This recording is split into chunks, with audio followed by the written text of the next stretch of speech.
Hello दोस्तों, सभी को नमस्कार। अ, आइए बात करते हैं कक्षा 7वीं के एनसीईआरटी साइंस की। पहला चैप्टर हमने देख लिया था कि पादपों में पोषण। दूसरा चैप्टर है कि प्राणियों में पोषण। कि देखते हैं कि इसके बारे में जानते हैं इस चैप्टर के बारे में कि प्राणियों में कैसे पोषण होता है, तो इसके बारे में और पढ़ते हैं कि आपने अध्याय 1 में पढ़ा है कि पादप या पौधे अपना भोजन प्रकाश संश्लेषण द्वारा स्वयं बना सकते हैं, परंतु प्राणी या जंतु ऐसा नहीं कर सकते। प्राणी अपना भोजन प्रत्यक्ष अथवा परोक्ष रूप से पौधे से प्राप्त करते हैं। हाँ दोस्तों, प्राणी तो पादप क्या करते थे, भोजन खुद बनाते थे, स्वयं बनाते थे प्रकाश संश्लेषण के माध्यम में। प्राणी क्या करते हैं कि अपना भोजन प्रत्यक्ष या परोक्ष रूप से पौधों से प्राप्त करते हैं। प्रत्यक्ष और परोक्ष रूप से पौधों से प्राप्त करते हैं। कुछ प्राणी सीधे पौधों का भक्षण करते हैं। कुछ प्राणी क्या होते हैं, पौधों को जब कई अन्य उन जंतुओं को अपना आहार बनाते हैं जो पौधे खाते हैं। कुछ जंतु पौधे एवं जंतु दोनों खाते हैं। कुछ जंतु ऐसे हैं जो पौधे एवं जंतु दोनों खाते हैं। कुछ जंतु ऐसे हैं जो सीधे पौधे को भी अपना आहार बनाते हैं या भक्षण करते हैं। सीधे पौधे को भक्षण करते हैं या आहार बनाते हैं। याद रखिए कि मानव सहित सभी जीवों की वृद्धि करने, कि शरीर को स्वस्थ एवं गतिशील बनाए रखने के लिए खाद्य पदार्थों की आवश्यकता होती है। प्राणियों के पोषण में पोषक तत्वों की आवश्यकता, प्राणियों के पोषण पोषक तत्वों की आवश्यकता आहार के अंतर्गत अंतग्रहण, भोजन ग्रहण करने की विधि, शरीर में इसके उपयोग की विधि सन्निहित सम्मिलित है।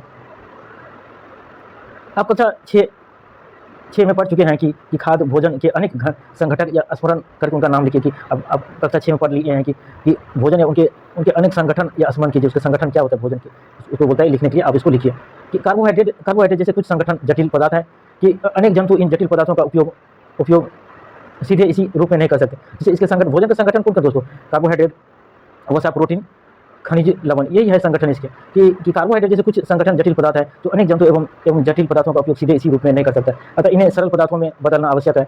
जैसे निम्न आरेख द्वारा दिखाया गया है, जटिल पदार्थ या खाद्य पदार्थों को सरल पदार्थों में यहाँ दिखाए गए दोस्तों। जैसे यहाँ देखिए इसको कि ये जटिल पदार्थ है, इसको कैसे सरल पदार्थ में या टुकड़े कैसे कर दिया जाता है। आइए आगे बात करते हैं। परिवर्तित होना या टूटना विखंडन कहलाता है। इस प्रक्रम को पाचन कहते हैं। हाँ दोस्तों, जो हम लोग भोजन करते हैं तो मुंह में पहले भोजन कि दांतों के द्वारा होता है कि मुंह से पाचन स्टार्ट हो जाता है, कि चबाया जाता है, तो वही टूट फूट जाता है और परिवर्तन होता है। इसी को पाचन प्रक्रम कहते हैं। जैसे खाद्य, जानते 2.1 खाद्य अंतर्ग्रहण की विभिन्न विधियाँ। भोजन के अंतर्गत की विधि विभिन्न जीवों में भिन्न होती है। मधुमक्खी एवं मरमर पक्षी, हार्मिंग बर्ड पौधों को मकरंद चूसते हैं। हाँ दोस्तों, क्या कहते हैं, मधुमक्खी एवं मरमर पक्षी। मधुमक्खी मरमर पक्षी क्या कहते हैं दोस्तों? ये आपके एग्जाम पूछा जा सकता है कि मधुमक्खी एवं मरमर पक्षी कि हम पौधों का मकरंद चूसते हैं, जिसे हनी बनाते हैं। मधुमक्खी क्या कहते हैं कि हनी बनाते हैं, वो पौधों का मकरंद चूस कर क्या करते हैं दोस्तों? वो हनी बनाते हैं। कि मानव एवं कुछ अन्य जंतुओं में शिशु मां का दूध पीते हैं। और अगर जैसे सप्र वंश के प्राणी अपने शिकार को सूचना निगल जाते हैं, तो कुछ जलीय प्राणी अपने आसपास से पानी में तैरते हुए खाद्य कणों को छानकर उनका भक्षण करते हैं। क्रियाकलाप 2.1 तो सारणी 2.1 में दिए गए जंतुओं के भोजन के प्रकार एवं पोषण प्राप्त करने की विधि कौन सी है? अपने सारणी 2.1 अंतर्ग्रहण की विभिन्न विधियाँ। कि जंतु का नाम, जैसे घोंघा, जंतु का नाम घोंघा, आहार का प्रकार और आहार का विधि क्या होता है इसे बोल रहा है भरने के लिए। जैसे चींटी, उसका आहार क्या होता है, उसका आहार का प्रकार क्या है। चील, मरमर पक्षी के बारे में हम लोग पढ़ चुके हैं दोस्तों। जू, मच्छर, उसके आहार क्या होते हैं, और तितली, मक्खी। आइए इनके बारे में। आहार की विधि, छीलना, चबाना। देखो आहार की विधि क्या होती है दोस्तों? छीलना, चबाना, काटना, वेधन या पकड़ना या निगलना, सैफनी, स्पंजी या चूसना इत्यादि होते हैं आहार की विधि। आइए जानते इसके बारे में कि अद्भुत सत्य। देखते हैं अद्भुत सत्य क्या है कि स्टार फिश है, तारा मछली, वो कैल्शियम कार्बोनेट के कठोर कवच वाले जंतुओं का आहार करते हैं। तो क्या करते हैं दोस्तों? जैसे कैल्शियम कार्बोनेट, जैसे अंडा के ऊपरी वाले खोल को क्या बोलते हैं? तो कैल्शियम कार्बोनेट। जैसे आपने देखा होगा कि समुद्र में सबसे नीचे में जो एक आपने देखा होगा कि जो कैल्शियम कार्बोनेट के बहुत से, जैसे घोंघा है, घोंघा के ऊपर वाले जो होता है कैल्शियम कार्बोनेट के होते हैं। और सब चीज़ होते हैं जो दोस्तों, उसके बारे में हम लोग पढ़ेंगे कि कैल्शियम कठोर कवच वाले जंतुओं का आहार बनाते हैं, कैल्शियम कार्बोनेट जो बने होते हैं। आपसे एग्जाम में पूछा जा सकता है कि स्टारफिश या तारा मछली कैल्शियम कार्बोनेट कठोर वाले जंतु को आहार करती है। इसके बारे में क्वेश्चन आपसे पूछा जा सकता है, ऐसा कौन सी मछली है जो कैल्शियम कार्बोनेट कवच वाले जंतु को आहार के रूप में प्रयोग करते हैं? तो स्टारफिश उसका आंसर हो जाएगा। आपसे पूछा जाता है। जैसे तो 2.1 में देखो दोस्तों, स्टारफिश दिखा गया। 2.1 में यहाँ स्टारफिश दिखाई गया कि कवच खोलने के बाद यह अपने मुख से अपना आमाशय बाहर निकालती है। ये क्या करते हैं दोस्तों? कवच खोलने के बाद यह अपने मुख से आमाशय क्या करते हैं कि बाहर निकालती है, तथा जंतु के कोमल भागों को खाली खाती है। क्या करते हैं दोस्तों? जंतु के कोमल भाग को खाती है। ये क्या करते हैं कि अपने मुख से आमाशय निकालते हैं, जंतु कोमल भाग को खाते हैं। आमाशय वापस शरीर में चला जाता है। फिर वो आमाशय क्या करते हैं? वापस शरीर में चला जाता है, तथा आहार धीरे धीरे पचता है। प्रेक्षण सारणी 2.1 में लिखिए। तो आप देखेंगे कि सारणी के नीचे लिखी गई खाद्य अंतर्ग्रहण की विधियाँ उन विधियों को विवरण लिखने में सहायक है जिनसे जंतु भोजन का अंतर्ग्रहण करते हैं। आइए आगे बात करते हैं कि 2.2 मानव में पाचन। आइए देखते हैं कि मानव में पाचन कैसे होता है, इसके बारे में जानते हैं कि हम अपने मुख द्वारा भोजन का अंतर्ग्रहण करते हैं, कि इसे पचाते हैं तथा फिर उसका उपयोग करते हैं और आहार का बिना पचा भाग मल के रूप में निष्कासित किया जाता है। बिना पचा भाग क्या करता है? मल के रूप में निष्कासित किया जाता है। क्या आपने कभी यह जानने का प्रयास किया है कि शरीर के अंदर भोजन का क्या होता है? भोजन एक सतत नली से गुजरता है जो मुख गुहिका से प्रारंभ होकर गुदा तक जाती है। कि भोजन क्या करते हैं दोस्तों? एक सतत नली से गुजरता है जो मुख गुहिका प्रारंभ होकर से गुदा तक पहुंचते हैं। इस नली को विभिन्न भागों में बांट सकते हैं, इस नली को, जैसे मुख गुहिका, सेकंड में ग्रास नली या ग्रासिका, थर्ड में अमाशय और फोर्थ में अक्षुदांत या छोटी आंत, क्षुद्रदांत या छोटी आंत बोलते हैं उसको। 5 नंबर विरिदांत या बड़ी आंत बोलते हैं। क्षुद्रदांत छोटी आंत, विरिदांत बड़ी आंत जो मलाशय से जुड़ी होती है। तथा छठी में मल द्वार अथवा गुदा जिसको बोलते हैं। कि क्या यह बहुत लंबी मार्ग नहीं है? ये सभी भाग मिलकर आहार नाल पाचन नली का निर्माण करते हैं। जैसे जैसे भोजन विभिन्न भागों से गुजरता है उसके विभिन्न घटकों पाचन की क्रमिक रूप से होता जाता है। अमाशय की आंतरिक भित्ति या क्षुद्रांत या आहार नाल से संबंधित विभिन्न ग्रंथियों जैसे कि लाल ग्रंथि, यकृत, अग्नाशय पाचक रस स्रावित करते हैं। कि जैसे ये आपको ये ग्रंथि बहुत इंपॉर्टेंट है दोस्तों। जैसे अमाशय की आंतरिक विधि, क्षुद्रांत, आहार नाल से संबंधित विभिन्न ग्रंथियाँ जैसे ग्रंथियाँ जैसे लाल ग्रंथि, यकृत, अग्नाशय, पाचन रस, ये क्या करते हैं? पाचन रस स्रावित करते हैं। पाचक रस या जटिल पदार्थों को उनके सरल रूप में बदल देते हैं। पाचक रस क्या करते हैं दोस्तों? कि पाचक रस आपको पूछा जा सकता है क्या जटिल पदार्थों क्या करते हैं? सरल रूप में बदल देते हैं। आहार नाल एवं संबंध ग्रंथियों मिलकर पाचन तंत्र निर्माण करते हैं। कि आहार नाल एवं संबंध ग्रंथियों मिलकर पाचन तंत्र का निर्माण करते हैं। जैसे चित्र 2.2 में दिखाया गया है। जैसे मानव पाचन तंत्र चित्र 2.2 में यहाँ देखिए दोस्तों, मानव पाचन तंत्र सबसे पहले मुख गुहिका देखिए, सबसे पहले मुख गुहिका, उसके बाद लाल ग्रंथि कहाँ दिखाया गया है? उसके बाद देखिए दोस्तों ग्रासिका, यहाँ ग्रासिका कहाँ है? ये दिखाया गया है। उसके बाद यकृत को लीवर कहते हैं दोस्तों, यहाँ यकृत ये दिखाया गया है, कहाँ है यकृत? उसके बाद देखिए पित्ताशय वो यकृत के किस ठीक साइड में होते हैं, यहाँ पित्ताशय। उसके बाद अमाशय देखिए दोस्तों, हम लोग सबसे पहले खाना मुख गुहा से कहाँ जाते हैं? अमाशय में जाते हैं। यहाँ अमाशय दिखाया गया है कि अमाशय ये है, ये अमाशय। उसके बाद ये अग्नाशय से भी एक रस निकलते हैं, पाचक रस। उसके बाद देखिए क्षुद्रांत, ये छोटी आंत देखिए दोस्तों, छोटी आंत। उसके बाद ये बृहदांत, बड़ी आंत, ये हो गया। उसके बाद ये मलाशय, उसके बाद ये गुदा, ये हो गया। ये हमारे था पाचन तंत्र के पाचन तंत्र था, मानव पाचन तंत्र के ये अंग थे, उनके बारे में हमने देखा। आइए आगे बात करते हैं। अब हम जानने की कि आहार नाल के विभिन्न भागों में भोजन का क्या होता है। मुख एवं मुख गुहिका, आइए पढ़ते हैं कि आहार नाल के विभिन्न भागों में भोजन का क्या होता है। आहार नाल के विभिन्न भागों में सबसे पहले मुख गुहिका एवं मुख गुहिका के बारे में जाते हैं। भोजन का अंतर्ग्रहण मुख द्वारा होता है। आहार को शरीर के अंदर लेने की क्रिया अंतर्ग्रहण कहलाती है। आहार को शरीर के अंदर लेने की प्रक्रिया अंतर्ग्रहण कहलाती है। भुजो चित्र 2.2 में दिखाई गई अत्यधिक कुंडलित क्षुद्रांत को देखकर आश्चर्यचकित हैं। वह इसकी लंबाई जानना चाहता है। क्या आप इसका अनुमान लगा सकते हैं?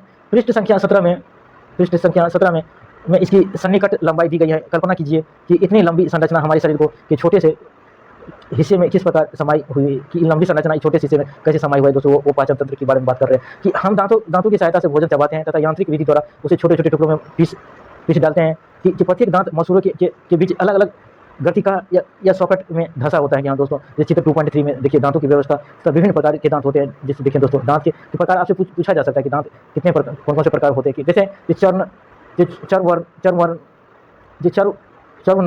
देखिए दोस्तों, तो सबसे पहले चर्वनक होते हैं 3 इधर और 3 इधर, 6 होते हैं चर्वनक, 6 होते हैं। उसके बाद कि अग्र चर्वनक होते हैं कि ये भी 2 इधर 4 होते हैं। उसके बाद रदनक भी 1 इधर 1 उधर होते हैं। उसके बाद ये किरीकंतक सॉरी दोस्तों, किरीकंतक, उसमें ये होते हैं किरीकंतक 4 होते हैं। दांतों की ये है व्यवस्था, इसको याद रखना, ये भी परीक्षा में पूछे जा सकते हैं। दांतों की व्यवस्था तथा विभिन्न प्रकार के दांत। हमारे दांत की आकृति विभिन्न तथा उनके कार्यों भी भिन्न है। इसके अनुसार उन्हें अलग अलग नाम दिए गए हैं। जैसे चित्र 2.3 की क्रियाकलाप 2.2, अपने हाथ धोइए तथा दर्पण में देखते हुए अपने दांतों की गणना कीजिए। अपनी सर्जरी सर्जनी से दांतों को छूकर महसूस कीजिए। आपके मुख में कितने प्रकार के दांत होते हैं? एक सेब अथवा रोटी का टुकड़ा लेकर उसे काटिए और आप उसे काटने या कर्तन एवं दंशन के लिए किन दांतों का उपयोग करते हैं? कौन से दांत खाद्य पदार्थों को या चीरने या भेदन और फाड़ने के काम आते हैं? उन दांतों को भी पहचानिए जो चबाने एवं पीसने के काम आते हैं। कि जैसे अपने परीक्षण सारणी 2.2 में लिख लीजिए कि बोलता है कि दोस्तों कि इसमें बोला गया कि जैसे रोटी टुकड़ा लेकर उसे काटते हैं तो उसे काटने की कर्तन एवं दर्शन के लिए किन दांतों का उपयोग करते हैं? कि कौन से दांत खाद्य पदार्थों को चीरने या वेदन या फाड़ने में काम आते हैं तथा उन दांतों को भी पहचानिए तो चबाने और पीसने के काम कौन दांत आते हैं? जो चीरने फाड़ने और चबाने पीसने के दांत कौन से दांत बोलते हैं उसको पहचानने के लिए। कि आइए जानते हैं आगे। जैसे आपने सारणी 2.2 में बोलता है कि लिखने के लिए सारणी 2.2 में दांत के प्रकार, उनके कार्य कि दांतों के प्रकार, दांतों की संख्या, निचला जबड़ा या ऊपरी जबड़ा, निचले जबड़ा, ऊपरी जबड़ा, कुल योग कितने होते हैं? किस दंत एवं दर्शन वाले दांत निचला होते हैं जो चीरने और पीसने। सबसे पहले देखिए दोस्तों कि जो पीसने वाला दांत, जो पीछे वाला दांत हो ना, जो दोस्तों ये चरवर्णक, ये पीसने वाले, ये 3 दांत, 3 इधर 6 और 3 6 12 दांत होते हैं। ये पीसने वाला दांत होते हैं, ये ऊपर वाले सबसे। ये और ये चीरने वाले दांत होते हैं, चीरने फाड़ने वाले ये होते हैं ये दोस्तों। और ये होते हैं साइड वाले दोस्तों चीरने और आगे वाले भी कर सकते हैं, चीरने और फाड़ने वाले दांत ये होते हैं आगे वाले। होता है इसके नाम लिखने के लिए। तो इधर 3 3 6 इधर हो गया, 2 2 4 इधर हो गया, तो 6 4 10 हो गया, 2 इधर 10 8 हो गया और 4 इधर 12 हो गया। ऊपर नीचे मिला करके कुल 32 दांत होते हैं। आइए आगे बात करते हैं कि दूध के दांत तथा अस्थायी दांत। क्या आपको याद है कि कुल वर्ष पूर्व आपके दांत गिरने लगते थे? तो हमारे दांतों के प्रथम सेट से सेवक काल में निकलता है तथा लगभग 8 वर्ष की वायु तक ये सभी दांत गिर जाते हैं। इन्हें दूध के दांत कहते हैं। कि 8 वर्ष की वायु में क्या कहते हैं दोस्तों? ये दांत सब गिर जाते हैं, जिसे दूध के दांत कहते हैं। इन दांतों के स्थान पर दूसरे दांत निकलते हैं। कि जैसे बचपन में हम लोग 8 वर्ष की वायु तक पहुँचते हैं तो दूध के दांत क्या तो गिर जाते हैं, उसके स्थान पर अस्थायी दांत आते हैं, निकलते हैं। तो समानतः स्वस्थ व्यक्ति के अस्थायी दांत पूरे जीवन भर बने रहते हैं, तथापि वृद्धावस्था में ये प्राय गिरने लगते हैं। वृद्धावस्था में क्या आते हैं? गिरने लगते हैं। ये आइए आगे बात करते हैं कि हमारे मुख में लाल ग्रंथियां होती है जो लाल रस या स्रावित करती है। लाल ग्रंथियां क्या करती है दोस्तों? लाल रस स्रावित करती हैं। तो क्या आप जानते हैं कि लाल रस का भोजन पर क्या प्रभाव पड़ता है? कि लाल रस होता है भोजन पर क्या प्रभाव पड़ता है? आइए इसका पता लगाएं। जी क्रियाकलाप 2.3 देखते हैं कि 2 परतनली लीजिए, उन्हें ए तथा बी चिन्हित कीजिए। परतनली ए में 1 चम्मच उबले चावल डालिए तथा 1 चम्मच उबले चावल मुख में लेकर 3 या 5 मिनट तक चबाइए तथा इन्हें दूसरी परतनली बी में लीजिए। दोनों परतनली को में 3 या 4 ml जल डालिए। तो चित्र 2.4 में चित्र 2.4 मंड पर लार का प्रभाव, ये देखिए मन, इसमें चित्र 2.4 में देखिए मंड पर लार का प्रभाव कैसे पड़ता है। देखिए तो सबसे पहले दोस्तों देखिए कि उबला चावल या चबाया हुआ चावल, ये 2 चावल ये दिखाए गए हैं कि उबला चावल या चबाया हुआ चावल कि सबसे पहले कि आयोडीन विलयन या उसके बाद जल यहाँ से लिया गया है। कि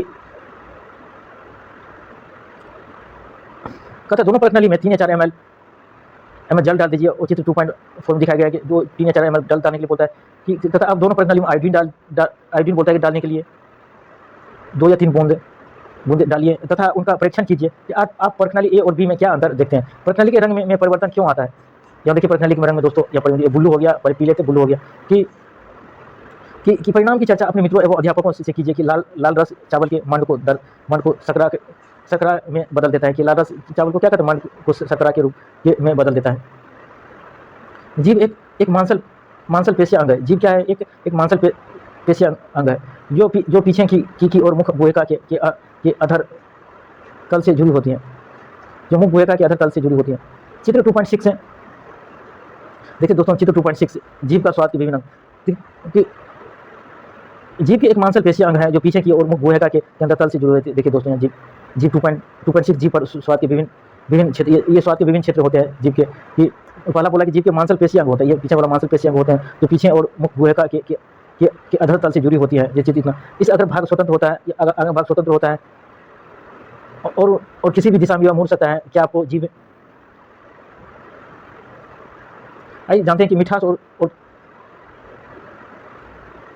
आइए आगे बात करते हैं कि मिठाइयाँ और दंत क्षय। सामान्यतः हमारे मुख में जीवाणु पाए जाते हैं, परंतु उसने हमें कोई हानि नहीं होती है। फिर भी खाने के पश्चात यदि हम दांत एवं मुख साफ न करें तो मुख में अनेक हानिकारक जीवाणु जो वाक या वाक करके वृद्धि करने लगते हैं, और ये जीवाणु दांतों के बीच की फंसे भोजन की शर्करा का विघटन कर अम्ल निमोचित करते हैं। यह जानने के लिए कि अम्ल क्या है, कि अध्याय 5 देखिए कि अम्ल धीरे-धीरे दांतों को क्षति पहुंचाते हैं। चित्र 2.5 में, ये चित्र 2.5 में देखिए दोस्तों, कि किस तरह अम्ल धीरे-धीरे दांत को क्षय करता है। कि यहाँ दिखाया गया है कि जैसे ए में देखिए और बी में देखिए यहाँ हल्का सा लगा हुआ है, उसके बाद ये सी में देखिए और डी में देखिए पूरी कैविटी बन गया। तो इसे दंत क्षय की क्रमिक अवस्था दिखाई गई है, किस प्रकार दंत क्षय होते हैं। कि इसे दंत क्षय कहते हैं। यदि समय रहते इसका उपचार न किया जाए तो यह दांत में असह्य पीड़ा होने लगती है तथा चरम अवस्था में टूट कर गिर जाते हैं। चॉकलेट, ठंडे पेयजल, चीनी युक्त मिठाई व अन्य पदार्थ क्षय दंत के लिए मुख्य रूप से उत्तरदायी होते हैं। कि चॉकलेट, ठंडे पेयजल तथा चीनी युक्त मिठाई, चॉकलेट, ठंडे पेयजल, चीनी युक्त मिठाई, ये सब होते हैं दांत को क्षय करते हैं। आइए आगे बात करते हैं कि अतः प्रत्येक व्यक्ति को वह अन्य पदार्थों दंत क्षय करने के लिए मुख्य रूप से उत्तरदायी होते हैं। कि अतः प्रत्येक व्यक्ति को प्रतिदिन कम से कम 2 बार ब्रश करना चाहिए। बोलता है कि प्रत्येक व्यक्ति को कम से कम 2 बार ब्रश करना चाहिए, सुबह और शाम दातुन करनी चाहिए, तथा कुछ भी खाने के तुरंत बाद कुल्ला करना चाहिए। हाँ दोस्तों, बोलता है कि खाने के बाद तुरंत कुल्ला करना चाहिए ताकि दांत के साइड में फंसे हुए कोई भी भोजन फंसे हो वो निकल जाए। तो मुख के अंदर गंदी उंगलियां अथवा बिना धुली वस्तुएं न डालें। कि बोलता है कि गंदी उंगलियां बिना धुली वस्तु नहीं डालने के लिए मुंह में। कि क्या आपको जीभ के कार्य ज्ञात है? कि आइए जानते हैं जीभ के कार्य, कि हम बोलने के लिए भी जीभ का उपयोग करते हैं। कि हम बोलने के लिए भी जीभ का उपयोग करते हैं। इसके अतिरिक्त यह भोजन में लार को मिलाने का कार्य करती है तथा निगलने में भी सहायता करती है। जीभ द्वारा ही हमें स्वाद का पता चलता है। जीभ द्वारा ही हमें स्वाद का पता चलता है। जीभ पर स्वाद कलिकाएँ होती हैं। जीभ पर क्या होता है? स्वाद कलिकाएँ होती हैं, जिनकी सहायता से हमें विभिन्न प्रकार के स्वाद का पता चलता है। कि जीभ पर क्या होता है? स्वाद कलिकाएँ होती हैं, जिनकी सहायता से हमें विभिन्न प्रकार के स्वाद का पता चलता है। कि क्रियाकलाप 2.4 के द्वारा हम स्वाद कलिकाओं की स्थिति का पता लगा सकते हैं। कि क्रियाकलाप 2.4 में हम क्या करते हैं? स्वाद कलिका, जैसे निम्न अलग-अलग विलय तैयार कीजिए। जीभ का विलय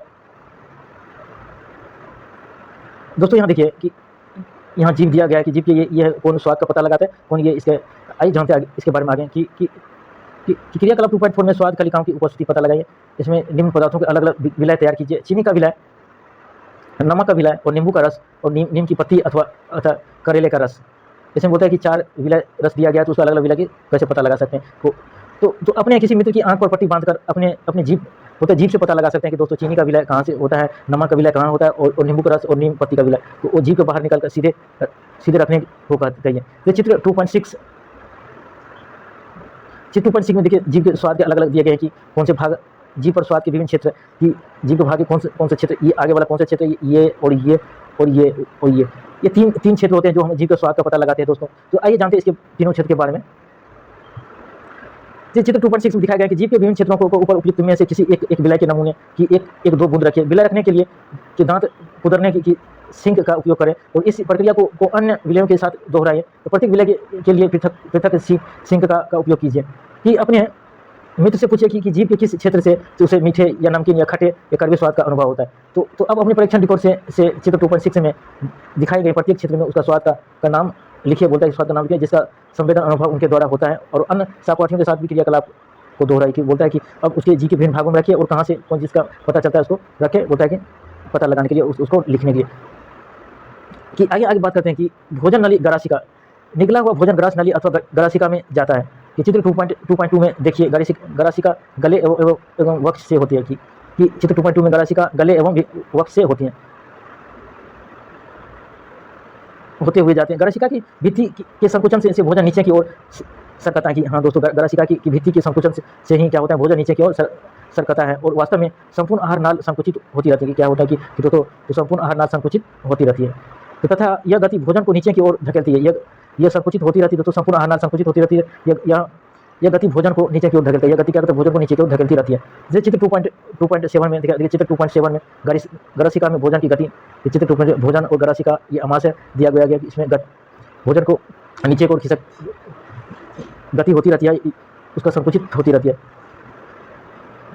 तो कभी कभी हमारा अमाशय खाए हुए भोजन को स्वीकार नहीं करती। कभी कभी हमारा स्वीकार फलस्वरूप वमन द्वारा या उल्टियों द्वारा बाहर निकल जाता है, वोमिटिंग द्वारा। ऐसी घटना याद कीजिए जब भोजन के बाद आपने वमन किया हो तथा उसके कारण के विषय में सोचिए। तो अपने अभिभावकों एवं अध्यापकों से इस विषय पर चर्चा कीजिए।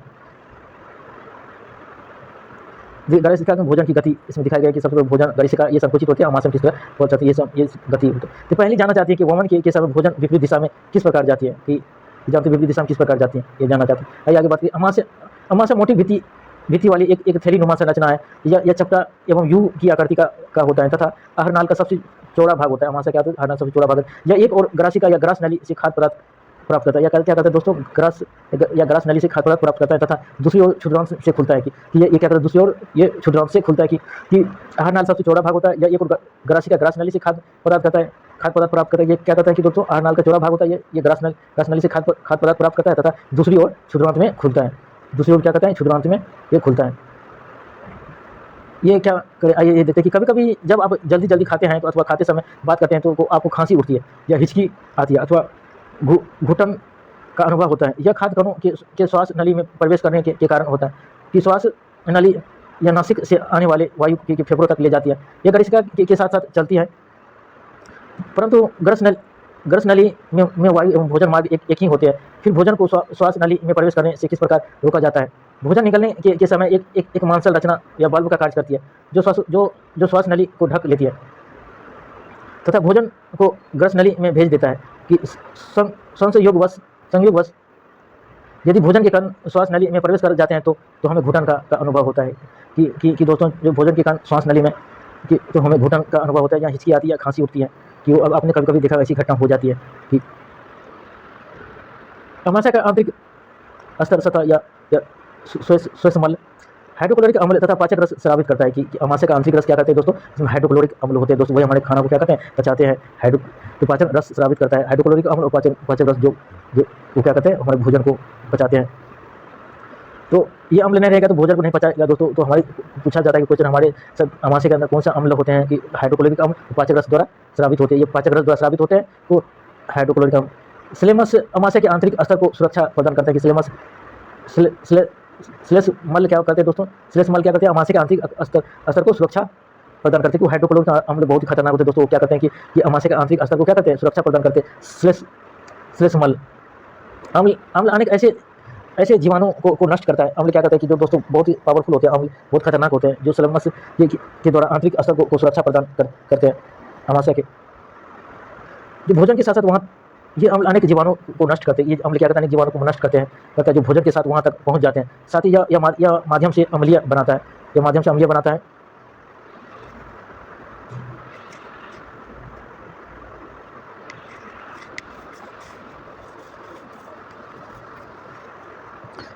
अम्लीय बनाता है जिसे पाचक रसों का क्रिया करने में सहायक होता है कि पाचक रस या जठर रस प्रोटीन को सरल बनाने में विघटित करते हैं कि क्या कहते हैं? पाचक रस दोस्तों क्या कहते हैं? जठर रस। पाचक रस जिसे जठर रस कहते हैं कि पाचक रस जिसे जठर रस कहते हैं प्रोटीन को सरल बनाने में विटामिन विघटित कर देता है। क्षुद्रांत। आइए बात करते हैं आगे क्षुद्रांत के बारे में। आइए जानते हैं कि क्षुद्रांत लगभग 7.5 मीटर लंबी अत्यधिक कुंडलित नली होती है। क्षुद्रांत क्या होते हैं दोस्तों? आपको बारे में पूछा जाता है। क्षुद्रांत या छोटी आंत कितने होते हैं? कितने? 7.5 मीटर लंबी अत्यधिक कुंडलित नली होती है। तो आपके कितने मीटर होते हैं? 7.5 मीटर के होते हैं छोटी आंत। यह यकृत एवं अग्नाशय से स्रावित प्राप्त करती है। क्या कहते हैं? यकृत और अग्नाशय, लीवर और अग्नाशय जो भोजन हमारे अग्नाशय से स्रावित प्राप्त करते हैं। इसके अतिरिक्त इसकी भित्ति से भी कुछ रस स्रावित होती है। इसकी भित्ति से भी कुछ रस स्रावित होते हैं जो छोटी आंत से। आइए एक चीज़ देखते हैं इसके बाद। एक विलक्षण दुर्घटना द्वारा अमाशय की कार्य प्रणाली की खोज हुई है। सन 1822 ईस्वी में एलेक्सिस सेंट मार्टिन नामक व्यक्ति की गोली लगने के कारण बुरी तरह से घायल हुआ कि एक घटना दिखाई गया कि एलेक्सिस सेंट मार्टिन का गोली का घाव दिखाया गया कि जैसे अमाशय में गोली लगने से क्या हो गया। इसको देखिए दोस्तों यहाँ ये कि गोली लगने के कारण बुरी तरह घायल हुआ। गोली से वह क्षतिग्रस्त हो गया तथा अमाशय में एक छिद्र हो गया था। उसे विलियम व्यूमॉन्ट नामक अमेरिकी सैनिक चिकित्सा के पास ले गया और चिकित्सक ने उसकी जान तो बचा ली, परंतु वह अमाशय का छिद्र भली भांति बंद न कर सका तथा उसने छिद्र को पट्टी से ढक दिया। चित्र 2.8 में दिखाया गया कि चित्र 2.8 में दोस्तों दिखाया गया कि इससे एलेक्सिस सेंट मार्टिन का गोली का घाव दिखाया गया। जो व्यूमॉन्ट को छिद्र में से उसे अमाशय के अंदर झांकने का दुर्लभ अवसर प्राप्त हुआ कि उसने छिद्र में झांका दुर्लभ हुआ। तो उसने कुछ रोचक परीक्षण किए और व्यूमॉन्ट ने देखा कि अमाशय भोजन का मंथन कर रहा था और इसकी भित्ति से तरल स्रावित हो रहा था जो भोजन को पचा सकता था। उसने यह भी देखा कि अमाशय क्षुद्रांत में ये तभी खुलता है कि अमाशय क्षुद्रांत में तभी खुलता है जब अमाशय में भोजन का पाचन पूरी तरह हो जाता है। या अमाशय में क्षुद्रांत में तभी खुलता है जब अमाशय में भोजन का जो हाइड्रोक्लोरिक अम्ल से पूरी तरह उसे पाचन हो जाता है, और अमाशय में क्षुद्रांत में तभी यह खुलता है।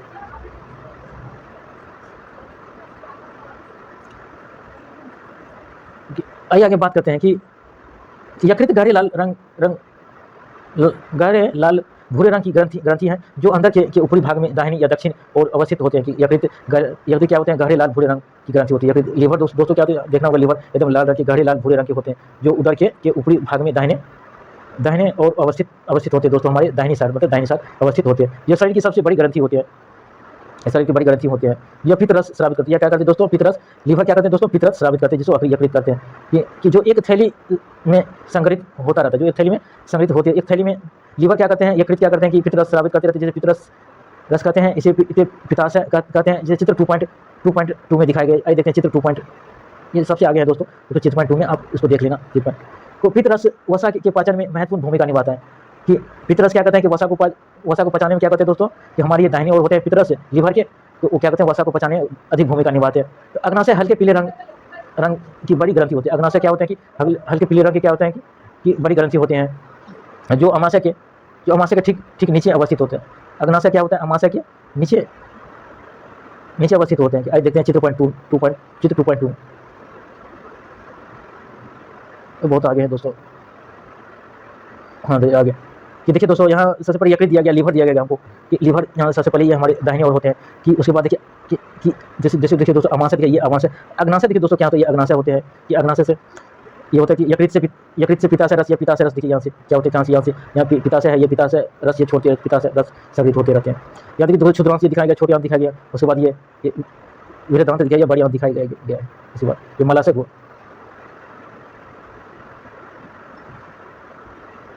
यकृत गहरे भूरे रंग की ग्रंथियां होती है जो उदर के ऊपरी भाग में दाहिनी दक्षिण अवस्थित होती है। यह शरीर की सबसे बड़ी ग्रंथि होती है। यह पित्त रस स्रावित करती रहती है। यकृत होते हैं, यकृत क्या करते हैं, पित्त रस जो एक थैली में संग्रहित होते रहता है, जिसे पित्ताशय जो थैली में संग्रहित होते हैं, जिसे पित्ताशय रस कहते हैं। 2.2 में हमने देख लिया है। पित्त रस वसा के पाचन में महत्वपूर्ण भूमिका रहता है। पित्त रस क्या करते हैं, वसा के पाचन में महत्वपूर्ण भूमिका निभाता है। कि अग्नाशय हल्के पीले रंग के होते हैं। अग्नाशय क्या होते हैं, हल्के पीले रंग के होते हैं जो अमाशय के ठीक नीचे होते हैं, जो अमाशय के ठीक नीचे होते हैं। हमने देख लिया है कि चित्र 2.2 में हमने देख लिया कि अग्नाशय रस कार्बोहाइड्रेट प्रोटीन क्रिया करता है। अग्नाशय रस क्या करता है, अग्नाशय रस क्या करता है दोस्तों, कि जो अग्नाशय रस रहते हैं कार्बोहाइड्रेट प्रोटीन पर क्रिया करता है। प्रोटीन और कार्बोहाइड्रेट पर क्रिया करता है अग्नाशय रस, तथा इनको उनके रस एवं रूप में परिवर्तन कर देता है। आंशिक रूप से पचा भोजन अब क्षुद्रांत के निचले भाग में पहुंचता है। तो आंशिक रूप से पचा भोजन क्या होता है, क्षुद्रांत के जो छोटे आंत के निचले भाग में पहुंचता है, जहाँ आंत रस पाचक क्रिया को पूर्ण कर, जहाँ आंत रस क्या करता है कि पाचन क्रिया को पूरा करता है। कार्बोहाइड्रेट सरल शर्करा जैसे ग्लूकोज में परिवर्तित हो जाते हैं। क्या करते हैं कि कार्बोहाइड्रेट सरल शर्करा जैसे कि ग्लूकोज में परिवर्तित हो जाता है। वसा अम्ल एवं ग्लिसरॉल में वसा अम्ल एवं ग्लिसरॉल में वसा क्या करते हैं, वसा एवं वसावल में कार्बोहाइड्रेट सरल शर्करा जैसे ग्लूकोज में परिवर्तित, कार्बोहाइड्रेट क्या करते हैं दोस्तों, शर्करा जैसे ग्लूकोज में परिवर्तित हो जाता है। जैसे आपको उससे पूछा जा सकता है कि आंध्र पाचन रस की क्रिया को पूर्ण करने के बाद कार्बोहाइड्रेट ग्लूकोज में परिवर्तन हो जाते हैं। वसा अम्ल ग्लिसरॉल में प्रोटीन एमिनो अम्ल में परिवर्तन। प्रोटीन क्या होते हैं, ये एग्जाम में आपसे पूछा जा सकता है। प्रोटीन एमिनो अम्ल में सबसे पहले क्या करते हैं कि आंत रस पाचन क्रिया पूर्ण होने के बाद जो कार्बोहाइड्रेट क्या करते हैं, ग्लूकोज में परिवर्तित हो जाते हैं। वसा अम्ल एवं ग्लूकोज ग्लिसरॉल में परिवर्तन हो जाता है। प्रोटीन क्या होता है, एमिनो अम्ल में परिवर्तन हो जाती है। आपसे एग्जाम में पूछा जा सकता है, इसको याद रखना। क्षुद्रांत व अवशोषण आइए इसके बारे में। पचा हुआ भोजन अवशोषित होकर क्षुद्रांत की भित्ति में अवस्थित रुधिर वाहिका में चला जाता है। कि पचा हुआ भोजन क्या होता है दोस्तों, अवशोषित होकर क्षुद्रांत की भित्ति में स्थित रुधिर वाहिका में चला जाता है। रुधिर वाहिका दोस्तों जो होती है हमारी खून की वाहिका, जो पचा हुआ भोजन अवशोषित क्षुद्रांत की भित्ति में, इस प्रकार को अवशोषण कहते हैं। क्षुद्रांत की आंतरिक भित्ति पर उंगली के समान उभरी हुई संरचना होती है। क्षुद्रांत की जो आंतरिक भित्ति उंगली के समान उभरी हुई संरचना होती है, जिन्हें दीर्घ रोम या रंसाकूर कहते हैं। जिसे क्या कहते हैं दोस्तों कि दीर्घ रोम वंशाकूर कहते हैं। जो क्षुद्रांत की ऊपरी आंतरिक भित्ति पर उंगली के समान उभरी हुई संरचना होती है, जिन्हें दीर्घ रोम या रंसाकूर कहते हैं। क्या आप अनुमान लगा सकते हैं कि दीर्घ रोम की आंत्र में क्या भूमिका होती है, दीर्घ रोम की आंत्र में क्या भूमिका होती है, इसका अनुमान लगा सकते हैं।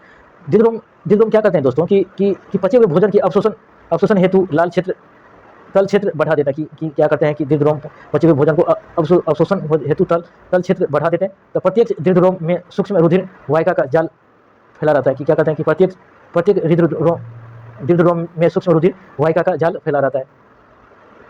दीर्घ की सतह से पचे हुए भोजन का अवशोषण होता है कि क्या कहते हैं कि दीर्घ की सतह से पचे हुए भोजन का अवशोषण होता है तथा यह रुधिर वाहिका में चला जाता है। ये क्या कहते हैं, ये रुधिर वाहिका में चला जाता है कि दीर्घ की सतह से पचे हुए भोजन का अवशोषण होता है तथा यह रुधिर वाहिका में चला जाता है। अवशोषित पदार्थ का स्थानांतरण रुधिर वाहिका द्वारा शरीर के विभिन्न भागों तक होता है कि रुधिर वाहिका द्वारा शरीर के विभिन्न भागों तक होता है, जहाँ उनका उपयोग जटिल पदार्थों को बनाने में किया जाता है।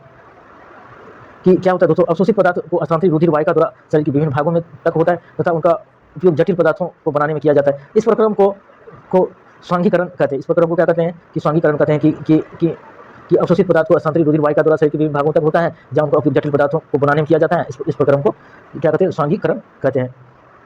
कोशिका में उपस्थित ग्लूकोज का विघटन ऑक्सीजन की सहायता से कार्बन डाइऑक्साइड एवं जल में होता है कि क्या होता है कि कोशिकाओं में उपस्थित होते हैं ग्लूकोज दोस्तों, तो वो ग्लूकोज का विघटन ऑक्सीजन की सहायता से होता है और कार्बन डाइऑक्साइड एवं जल में होता है और कार्बन डाइऑक्साइड और जल में होता है कि कोशिका में उपस्थित ग्लूकोज का विघटन ऑक्सीजन की सहायता से और कार्बन डाइऑक्साइड एवं जल में होता है कि ऊर्जा मुक्त होती है। उसे ऊर्जा मुक्त होती है भोजन का वह भाग जिसका पाचन नहीं हो पाता है अथवा अवशोषण नहीं होता है, वह वृहदांत या बड़ी आंत में भोजन भेज दिया जाता है। जिसका पाचन नहीं होता है, जो अवशोषित नहीं होता, वृहदांत में भेज दिया जाता है। आइए आगे बात करते हैं कि वृहदांत क्षुद्रांत की अपेक्षा चौड़ी एवं छोटी होती हैं। वृहदांत क्या होते हैं, क्षुद्रांत की बड़ी आंतें होते हैं, छोटी आंत की अपेक्षा चौड़ी एवं छोटी होती है। कि बड़ी आंत क्या होती है दोस्तों, चौड़ी होती है और छोटी होती है। यह लगभग 1.5 मीटर लंबी होती है, ये 1.5, जबकि छोटी आंत 7.5 मीटर लंबी होती है, जबकि बड़ी आंत 1.5 मीटर लंबी होती है। इसका मुख्य कार्य जल एवं कुछ लवणों को अवशोषण करना है। इसका मुख्य कारण क्या होता है, जब जल एवं कुछ लवणों को अवशोषण करना है। बचा हुआ अपचित पदार्थ मलाशय में चला जाता है। बचा हुआ अपचित पदार्थ क्या होता है, मलाशय में चला जाता है तथा अर्धठोस मल के रूप में रहता है। यह समय समय पर क्या होता है कि गुदा द्वारा यह मल बाहर निकाल दिया जाता है। इसे निष्कासन कहते हैं कि गुदा द्वारा मल बाहर निकाल जिसे निष्कासन कहते हैं। आइए सबसे पहले ये देखते हैं दस्त क्या होता है। कभी कभी आपको जल रूपी पतले मल के बार निष्कासन की आवश्यकता होती है। इस स्थिति को दस्त कहते हैं। ये संक्रमण खाद्य विषाक्त अथवा उपज कारण से होता है। भारत में विशेषकर बच्चों में यह अति अधिक होते हैं। सामान्य स्थिति में यह चरमावस्था में यह घातक भी हो सकता है। इसका मुख्य कारण है कि शरीर में जल एवं लवण की अत्यधिक क्षति होना। जल एवं लवण की अत्यधिक क्षति होना इसका मुख्य कारण है। इसकी सहायता से नहीं टालना चाहिए। चिकित्सक के पास जाने से पूर्व ही रोगी को उबाल कर ठंडा कीजिए तथा जल में एक चुटकी नमक एवं चीनी घोलकर पिलाइए। कि बोलता है कि दोस्तों उसको कि जल में एक चुटकी नमक और चीनी घोलकर पिलाएं, जिसे जीवन रक्षक घोल अथवा ORS भी कहते हैं। जहाँ दोस्तों जिसे हम लोग ORS रस कहते हैं। चीनी, नमक में चीनी और जल में नमक चीनी को घोल को मिलाकर कुछ गर्म करके पिलाते हैं तो उसके तो ये जीवन रक्षक घोल कहते हैं दोस्तों उसको, कि जिसे ORS भी कहते हैं। जैसे हम लोग ORS पाउडर है जो उसको हम लोग पानी में घोल कर पीते हैं। तो उसमें क्या होता है दोस्तों कि जैसे दस्त होते हैं, डिहाइड्रेशन होते हैं, डस्ट होते हैं, तो हम लोग यह पीते हैं कि नमक चीनी घोल मिलाकर पीते हैं, यही पीते हैं। आइए आगे बात करते हैं कि जुगाली दोस्तों आगे देखते हैं कि निष्कासन हम यहाँ तक बात करें। अब 2.3 जानते हैं कि घास खाने वाले जंतुओं में पाचन। आइए आगे बात करते हैं घास खाने वाले जंतु में पाचन। जैसे जानवर होते हैं दोस्तों घास खाते हैं, तो क्या आपने गाय भैंस घास खाने वाले शाकाहारी अन्य जंतुओं को देखा है? वे उस समय भी लगातार जुगाली करते रहते हैं जब वे खा नहीं रहते। जब खा नहीं रहते तब भी वो जुगाली करते रहते। वास्तव में वे ऐसा क्यों करते हैं कि वे घास को जल्दी निकल कर अमाशय के एक भाग में भंडारित कर लेते हैं। यह भोग रूमेल होते हैं दोस्तों। ये देखिए, ये जल्दी निकल कर क्या करते हैं कि गाय ये रूमेल में जमा कर लेते हैं। तो और चित्र रूमेल में जमा भंडारित कर लेते हैं। यह भाग रूमेल प्रथम अमाशय कहलाता है। यह क्या कहलाता है? रूमेल प्रथम अमाशय कहलाता है। रूमिनेंट में अमाशय 4 भाग में बटा होता है। रूमिनेंट में अमाशय क्या होता है दोस्तों? 4 भाग में बटा रहता है। रूमिनेंट में अमाशय ये अंदर के भाग होते हैं। रूमिनेंट दोस्तों वो 4 भागों में बटा रहता है। ये अंदर के जो भाग उसमें 4 भागों में बटा रहता है। कि रूमिनेंट में ये चित्र 2.9 में देखिए, चित्र 2.9 में दिखाया गया है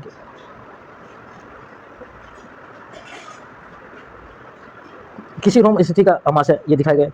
आइए आगे बात करते हैं कि रूमेन में भोजन का आंशिक पाचक होता है। रूमेन क्या तो भोजन का आंशिक पाचन होता है, जिसे जुगाली या कटक कहते हैं। कि रूमेल में क्या होता है बहुत तो देखिए दोस्तों, क्या कहते हैं सबसे पहले गाय क्या कहते हैं कि सबसे पहले रूमेल में कि भोजन को निकलने कर जमा करते हैं। फिर जुगाली करते हैं कि भोजन को रूमेल से निकाल कर ये मुंह तक ले जाते हैं, जुगाली करते हैं, फिर अंदर उसको पाचन क्रिया के लिए दोबारा से वो वापस भेज दिए जाते हैं। कि रूमेल में भोजन का आंशिक रूप से पाचन होता है, जिसे जुगाल या कटक कहते हैं। परंतु बाद में जंतु उसका छोटे पिंडकों के रूप में पुनः मुख में लाता है। हाँ, क्या कहते हैं दोस्तों उसके बाद उसको क्या कहते हैं छोटे पिंडकों के रूप में उसको मुंह में दोबारा से लाता है और जिसे उसके बाद जुगाली करने के बाद मुख में हलाता तथा उसे वह चबाता रहता है। इस प्रक्रम को रोम ग्रंथ कहते हैं। दोस्तों जैसे कि गाय भैंस जुगाली करता है कि वो दोबारा मुंह में लाता है भोजन को, उसको जुगाली करता है, उसको चबाता रहता है। इस प्रक्रम को रोम ग्रंथ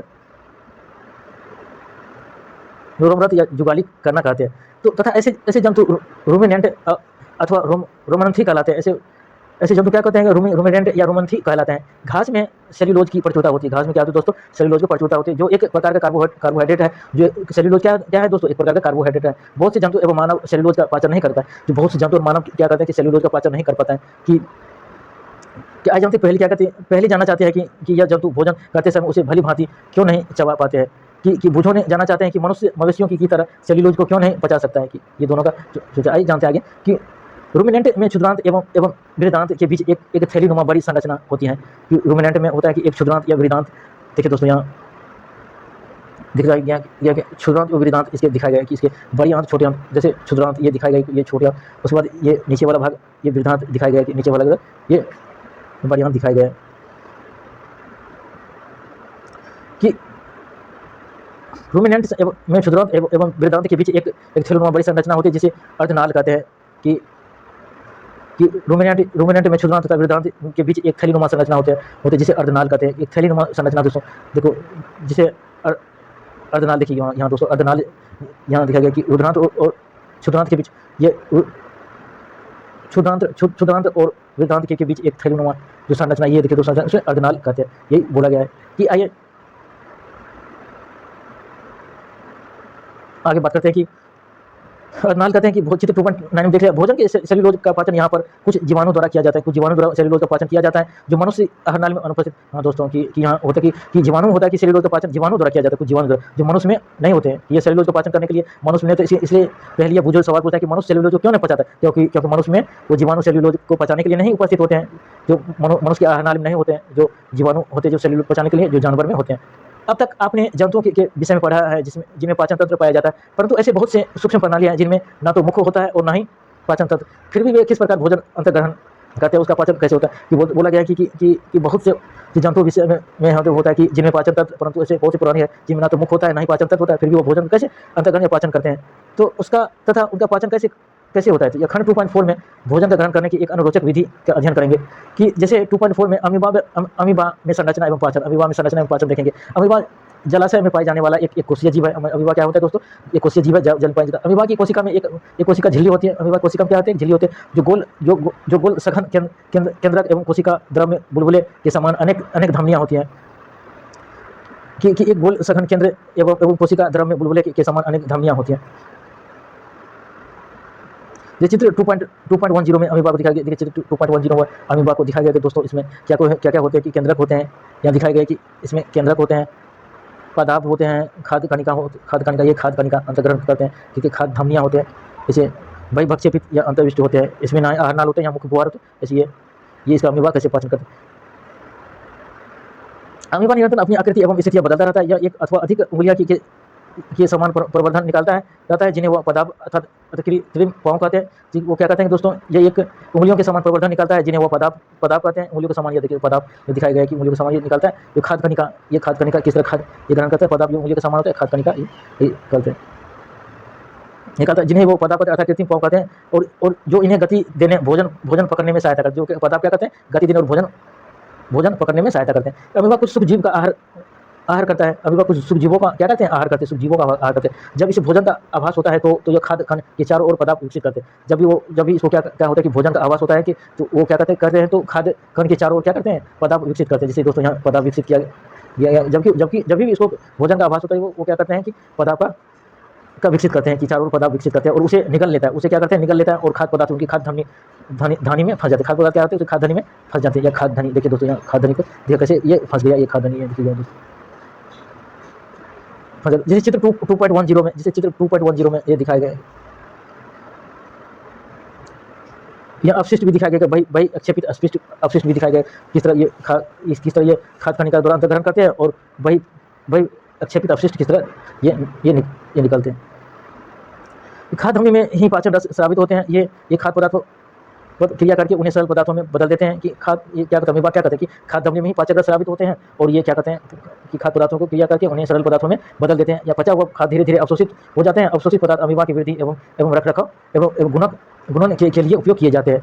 उसको अवशोषित पदार्थ क्या कहते हैं, उसके वृद्धि अमीबा की वृद्धि एवं रखरखाव एवं गुणन के उपयोग के लिए किए जाते हैं। बिना पचा अपशिष्ट खाद्य धामी द्वारा बाहर निकल जाते हैं। बिना पचा खाद्य निकल जाते हैं। भोजन के पाचन का आधारभूत प्रक्रम सभी प्राणियों में समान होते हैं, जिनमें खाद्य पदार्थ सरल पदार्थों में परिवर्तित किए जाते हैं एवं ऊर्जा मुक्त होती है। अगले अध्याय में आप आंत्र द्वारा अवशोषित खाद्य पदार्थों का शरीर के अन्य भागों में स्थानांतरित के विषय में पढ़ेंगे। अगले अध्याय में हम लोग पढ़ेंगे समान कि खाद्य पदार्थों को सरल पदार्थों में परिवर्तित किए जाते हैं एवं ऊर्जा मुक्त होती है, कि खाद्य पदार्थ क्या होते हैं जो हम खाते हैं सरल पदार्थ में परिवर्तित होते हैं, कैसे ऊर्जा मुक्त होते हैं अगले अध्याय में। तथा आंत्र द्वारा अवशोषित पदार्थों को शरीर के अन्य भागों में स्थानांतरित कैसे करते हैं, इसके बारे में जो हम लोग जो खाना खाते हैं दोस्तों, वो सरल अवस्था में वो टूट जाते हैं, उसके बाद ऊर्जा मुक्त करते हैं, उसको उस शरीर के अन्य भागों में कैसे खाद्य अवशोषित होते हैं, शरीर के भागों में स्थानांतरित होते हैं, इसके बारे में अगले सप्ताह में पढ़ेंगे। दोस्तों आपने इस वर्ड को आपने पढ़ लिया है कि अवशोषण, निष्कासन, सांघीकरण, पित्तरस, मुख्य गुहायिका, रत्नक, सेलुलोज, पाचक रस, निष्कासन, अम्ल, खाद्याम्ल, पित्ताशय, पीतम, इसम, गरिष्का, अग्नाशय, अर्धचर्वणक पदार्थ, रुमिनेंट, लाल ग्रंथि, दीर्घवर्ण, ये वर्ड आपने पढ़ने एक बार पूरा दोबारा वीडियो को देखना दोस्तों। इस सारा ये जितने शब्द हैं क्लियर हो जाएंगे। आइए देखते हैं आगे कि आपने क्या सीखा। जंतु पोषण में पोषण आवश्यकताएं या भोजन अंतर्ग्रहण की विधियां एवं शरीर में इनका उपयोग सम्मिलित है। आहार नाल तथा स्रावी ग्रंथियां संयुक्त रूप से मानव के पाचन तंत्र का निर्माण करती हैं। इसमें मुख्य गुहिका, गरिशिका और अमाशय, क्षुद्रांत या वेदांत जो मलाशय में समाप्त होती है तथा गुदा सम्मिलित है। पाचक रस स्रावित करने वाली मुख्य ग्रंथियां या लाल ग्रंथियां या यकृत एवं अग्नाशय, अमाशय की भित्ति एवं क्षुद्रांत की भित्ति भी पाचक रस स्रावित करती है। कि बोला गया इसमें दोस्तों कि आहार नाल या स्रावित संयुक्त रूप से मानव के पाचन तंत्र द्वारा निर्मित करती है। तो इसमें मुख्य गुहिका, गरिशिका, अमाशय, क्षुद्रांत, वेदांत जो मलाशय में समाप्त होती हैं, जो गुदा सम्मिलित होती हैं, पाचक रस स्रावित करते हैं वाली मुख्य ग्रंथियां होती है, जो लाल ग्रंथियां यकृत एवं अग्नाशय, अमाशय की भित्ति एवं क्षुद्रांत की भित्ति भी पाचक रस स्रावित करते हैं। कि जो पाचक रस स्रावित करते हैं कि कुछ ग्रंथियां जैसे लाल ग्रंथियां हैं, जैसे यकृत हैं, अग्नाशय हैं, ये 3 ग्रंथियां होती है दोस्तों। तो जो पाचक रस से स्रावित करते हैं, ये रस स्रावित करते हैं, पाचक रस स्रावित करते हैं, ये ग्रंथियां हैं। कि आपको पूछा जाएगा कि पाचक रस स्रावित करने वाले ग्रंथियां के नाम बताएं। जैसे लाल ग्रंथियां यकृत एवं अग्नाशय या अमाशय या भित्ति क्षुद्रांत की भित्ति में पाचक रस की, अग्नाशय या अमाशय भित्ति एवं क्षुद्रांत की भित्ति में पाचक रस भी स्रावित करती हैं। विभिन्न जीवों में भी भोजन ग्रहण करने की विधियां भी हैं। कि दोस्तों जैसे देखिए दोस्तों कि अमाशय की भित्ति एवं क्षुद्रांत भी क्या करते हैं, भित्ति भी पाचक रस स्रावित करते हैं। कि देखो अग्नाशय तो करते हैं दोस्तों, जैसे लाल ग्रंथि, यकृत, अग्नाशय तो पाचक रस स्रावित करते हैं। अमाशय की भित्ति एवं क्षुद्रांत भी की भित्ति, कि अमाशय की भित्ति और छोटी आंत की भित्ति, अमाशय की भित्ति, छोटी आंत की भित्ति भी पाचक रस स्रावित करती है। ये भी एग्जाम में इंपॉर्टेंट दोस्तों पूछा जा सकता है कि अमाशय की भित्ति और छोटी आंत या क्षुद्रांत की भित्ति भी पाचक रस स्रावित करते हैं। 5 अंग जो होते हैं स्रावित करते हैं ये पाचक रस। सबसे पहले तो लाल ग्रंथि, यकृत और अग्नाशय, उसके बाद अमाशय की भित्ति और छोटी आंत की भित्ति पाचक रस स्रावित करते हैं। विभिन्न जीवों में भोजन ग्रहण करने की विधियां भी भिन्न होती हैं। विभिन्न जीवों में भोजन ग्रहण करने की विधियां भिन्न होती हैं। कि पोषण रस एवं जटिल प्रक्रम, जिसमें अंतर्ग्रहण, पाचन, अवशोषण एवं सांघीकरण एवं निष्कासन शामिल है। विभिन्न जीवों में भोजन ग्रहण की विधियां भिन्न होते हैं। जैसे पोषण एक जटिल प्रक्रम है। पोषण क्या है, जटिल प्रक्रम है जिनमें अंतर्ग्रहण, पाचन, अवशोषण एवं सांघीकरण या निष्कासन शामिल। मंड जैसे कार्बोहाइड्रेट का पाचन मुख में प्रारंभ होता है। कि मंड जैसे कार्बोहाइड्रेट का पाचन क्या होते हैं दोस्तों, पाचन मुख में होता है। मंड जैसे कार्बोहाइड्रेट का पाचन मुख में होता है। प्रोटीन का मंड का क्या होता है कि दोस्तों मुख में होता है। मंड जैसे कार्बोहाइड्रेट क्या होता है, मुख में होता है। प्रोटीन का पाचन अमाशय में होता है। प्रोटीन का पाचन क्या होता है, अमाशय होता है। यकृत द्वारा स्रावित पित्त और अमाशय से अग्नाशिक स्रावित होते हैं। कि यकृत द्वारा स्रावित पित्त रस और अमाशय में अग्नाशिक रस स्रावित होता है। कि प्रोटीन का पाचन अमाशय में होता है होता है। क्षुद्रांत भित्ति द्वारा भी स्रावित पाचक रस की क्रिया से भोजन के सभी घटकों का पाचन क्षुद्रांत या छोटी आंत में होता है। कि छोटी आंत भोजन के जैसे दोस्तों भोजन का पाचन कैसे होता है, जैसे कार्बोहाइड्रेट का पाचन मुख में होता है, प्रोटीन का पाचन होता है अमाशय में होता है, और यकृत पित्ताशय रस स्रावित करता है। अमाशय से अग्नाशय रस और छोटी आंत भित्ति द्वारा भी पाचक रस स्रावित करते हैं। उस तरह से भोजन का पूरी तरह से पाचन हो जाता है।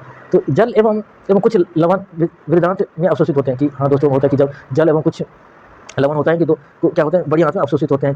कि बड़ी आंत में जैसे जिसके जल एवं लवण अवशोषित नहीं हो गए तो दोस्तों तो होता है मल त्यागने में आसानी से, वो मल शरीर से बाहर आसानी से त्याग नहीं होते हैं। जो अवशोषित पदार्थ शरीर से विभिन्न भागों में स्थानांतरित कर दिए जाते हैं। बिना पचे अपशिष्ट जिनका अवशोषण नहीं होता है वो मल के रूप में गुदा द्वारा शरीर के बाहर निकल जाते हैं। तो गाय, भैंस एवं हिरन जैसे घास खाने वाले जंतु रूमिनेंट कहलाते हैं। कि गाय, भैंस, हिरन जैसे घास खाने वाले रूमिनेंट कहलाते हैं। रूमिनेंट कौन, जो गाय, भैंस, हिरन घास खाने वाले होते हैं। वे पतियों का अंतर्ग्रहण तीव्रता से करके उन्हें निगल लेते हैं अथवा रूमेंट में भंडारित कर लेते हैं। कुछ अंतराल के बाद भोजन पुनः मुख में आ जाता है और पशु धीरे धीरे क्या करते हैं, जुगाली कर उसे चबाते हैं। अमीमा में भोजन का अंतर्ग्रहण पादप की सहायता से होता है कि अमीमा में भोजन का ग्रहण क्या पादप के सहायता से होता है, इनका पाचन खाद्य ध्वनि में होता है। तो दोस्तों आपने चैप्टर में पढ़ लिया, आप इसको अभ्यास करना, बिना अभ्यास किए ना आप इस चैप्टर में कुछ नहीं सीख पाएंगे दोस्तों। आप इसको अभ्यास करना, एक बार दोबारा वीडियो को देखना, इसको सब चीज़ को सीखना, इसको अभ्यास। मैं धीरे धीरे स्लाइड कर रहा हूँ। थैंक यू दोस्तों, आज तक इतना ही।